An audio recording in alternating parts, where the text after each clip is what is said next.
Hi guys! Do you know how to spot clocked cars? A bit of statistics: 2.3 million clocked cars on the road in the UK, and it costs motorists about £800 million a year.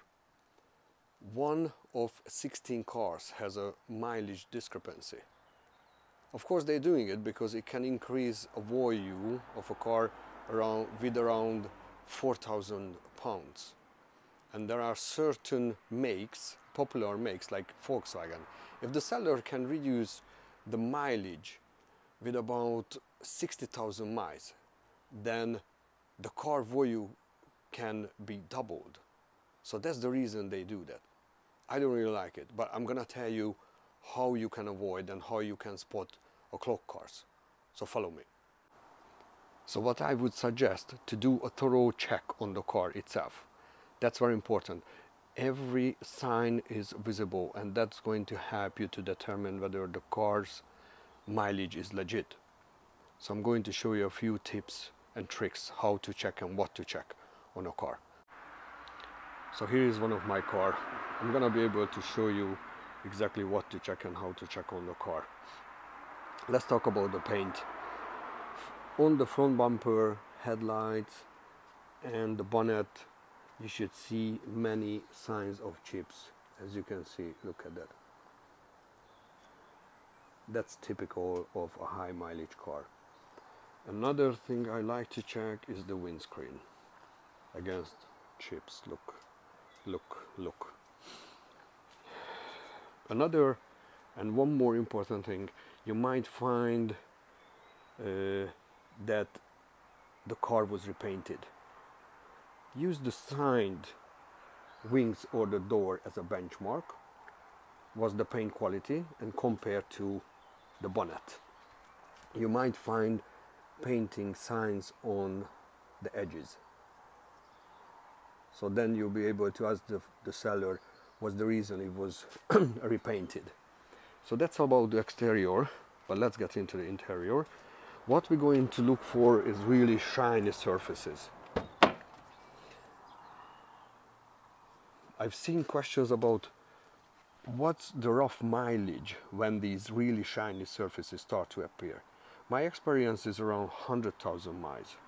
We live in a modern world with durability is really high, so it usually is around 100,000 miles when I start to see some wears and tears, even I look after my cars. So shiny surfaces can be at the handle, of course the seats, especially this side and this parts of the seat. You can check the seat belt, and let's get into the car. Here's it. As you can see, look, these parts of the steering wheel, these parts all the way around. On this side you can see some tears and wears. Gear knob, if it was changed, you can ask the seller, don't hesitate why, what was the reason they have replaced it. You can check the rubbers of the pedal. Those are the signs, those are the main signs. They can help you determine whether the car mileage is legit. Lastly, I would highly suggest to do a HPI check. Thanks for the government, we have availability to do that, which is really important. Ask for the MOT certificate, both including the mileage. The MOT helps you to find out what was the mileage, so those can really help you whether the mileage is legit. If there is a service booklet, that's even better. Then you can check against each other. That's another thing I would highly suggest. I've seen questions about business owners who are using their car for really long distance.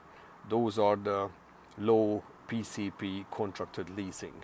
How you would be able to find out whether they clock the mileage. You know, they can lease the car, take it to an independent garage, they service it. They service it with cash payment, so you can't really follow what happened with the car, and they fill out the service booklet after that. I can give you tips on that as well as a car mechanic.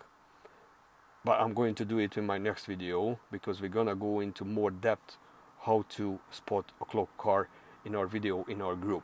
So if you're interested, please join to our group. And if you like this video, please don't forget to share it and like our page. Thank you very much for watching. I hope it was useful, and see you in the next video.